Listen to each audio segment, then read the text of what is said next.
You ever have one of those days where the world just decides to test you, like it's daring you to snap? That was me, last Tuesday, in the fluorescent haze of a Piggly Wiggly in Willow Creek, Tennessee, watching my son, Caleb, get humiliated by the queen bee of our neighborhood's HOA. Picture this, a 12-year-old kid, all elbows and earnestness, clutching a little leather wallet like it's his ticket to adulthood, counting out coins for our groceries, milk, some apples, a pack of ground chuck for tacos when this woman, Deborah Stiles, storms in like she owns the damn store. I'm Mike, by the way, just a regular dad, a mechanic who fixes transmissions by day and tries to keep my kid from getting crushed by the world by night. Caleb's my boy, quiet, polite, the kind who apologizes to ATMs when they don't spit out cash fast enough. He'd been saving for weeks, collecting change from mowing lawns, helping old Mrs. Carter with her garbage cans, just to buy our dinner himself. Made him feel big, you know? I was proud, hovering one aisle over, pretending to check cereal prices while he laid out our stuff at the register, all careful, like he was building a house of cards. Then I heard those sharp, staccato clicks of high heels, like a snake rattling before it strikes. Deborah didn't even need to look. Her perfume, some fake floral nonsense, hit me before her voice did. She was the HOA president, self-crowned dictator of Willow Creek, the kind of woman who'd fine you for leaving a bike on your lawn or send you a typed letter because your mailbox wasn't regulation height. She carried this laminated badge, Neighborhood Standards Officer, like it was a sheriff's star. Caleb dropped a dime. It pinged on the tile, and Deborah let out this exaggerated huff, loud enough to turn heads. "Oh, great. We're going to be here till Christmas with this kid," she said, just sharp enough to sting. My jaw tightened, but I stayed put, thinking maybe she'd back off. Caleb, bless him, ignored her, kept counting nickels, quarters, slow and steady. He's got this focus, like the world could burn down and he'd still be lining up his coins. But Deborah? She wasn't having it.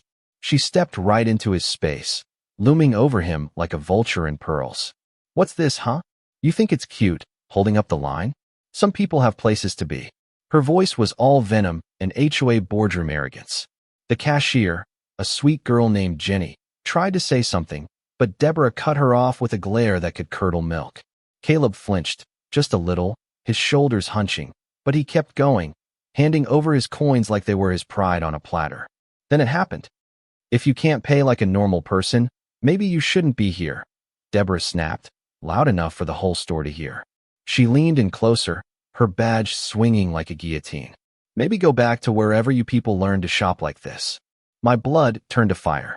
Caleb's not just any kid's my kid, born and raised right here, same as her. I took a step forward, ready to shut her down, but she held up a manicured hand, shushing me like I was some toddler throwing a tantrum. "Don't interrupt, sir. If you can't teach your boy manners, the HOA will." Manners? This woman was preaching manners while bullying a kid over pocket change. Caleb looked at me, his eyes wide, whispering one word, "Dad." That was it. That was the line. I could feel the air shift, like the whole store was holding its breath. Deborah turned back to Caleb, smirking, her voice dripping with fake pity. "What is this, your little charity moment? Playing grown-up while the rest of us wait?" Before I could move, her hand whipped out crack, a full-on slap across Caleb's face. His head snapped sideways, coins flying like shrapnel, his skinny frame hitting the floor. Blood trickled from his lip where it caught the edge of the register. The store went dead silent. Even the music overhead seemed to choke. Jenny gasped, tears in her eyes. A guy in the dairy aisle froze, milk jug in hand. And Deborah? She just brushed her palm like she'd swatted a mosquito. "Maybe now you'll learn not to waste my time," she said, cool as ice. I saw red. Not the kind you hear about in songs, but the kind that drowns out everything logic, fear, consequences. Deborah looked at me, that smug grin still plastered on her face. "What?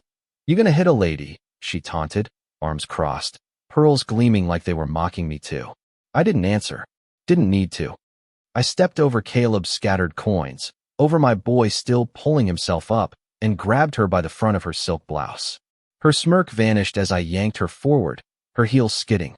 "You don't touch my son," I growled, slamming her back against the checkout counter. Bottles rattled. Her sunglasses flew off.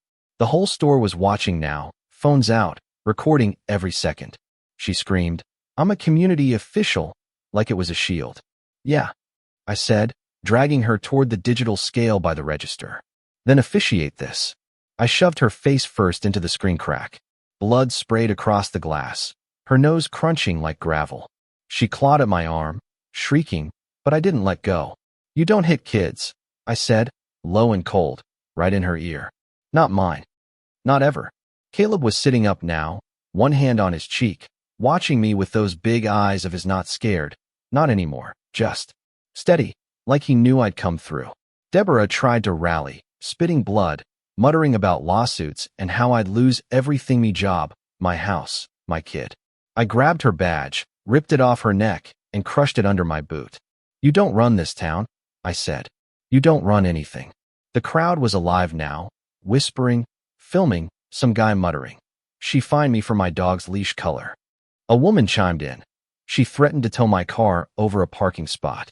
It was like the dam broke. Everybody had a Deborah story, and they were done staying quiet. The cops showed up fast, lights flashing through the glass doors.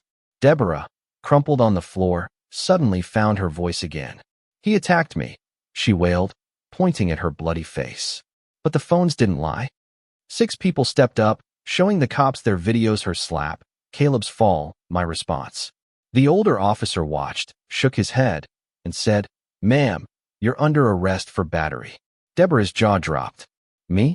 I'm the victim," she screeched, but they cuffed her right there, pearls scattering like broken teeth as they hauled her out. The store clapped, quiet at first, then louder, like they'd all been waiting for this day. We walked out, Caleb clutching the grocery bag like a trophy. In the car, he was quiet, but his shoulders were straighter, his chin higher. My phone was blowing up: texts, notifications, the video already going viral. "Willow Creek HOA tyrant gets what's coming," the captions read. By the time we got home, the HOA had booted Deborah, her name scrubbed from their website like she never existed. That night, Caleb came downstairs, holding a sticker we'd made last year after Deborah tried to fine us for a basketball hoop. "No HOA," it said, simple and bold. "I want to put it back up," he said, "but I want you to help me." We stuck it on the front window together, pressing it firm, no one to tear it down this time.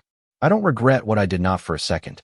Yeah, it was messy, maybe too far, but when someone puts hands on your kid, you don't think about consequences, you act. Deborah thought she could bully anyone, hide behind her badge and her clipboard, but she picked the wrong family. This wasn't just about a slap or a grocery store. It was about every time someone with a little power thinks they can step on you, shame you, make you feel small, and you're supposed to just take it. Well, we didn't. And now the whole town knows it. So, I'm asking you, what would you do if it was your kid? If you saw someone cross that line, would you stand up, or would you swallow it? Drop a yes in the comments if you'd fight back. No if you think there's another way. I read every single one.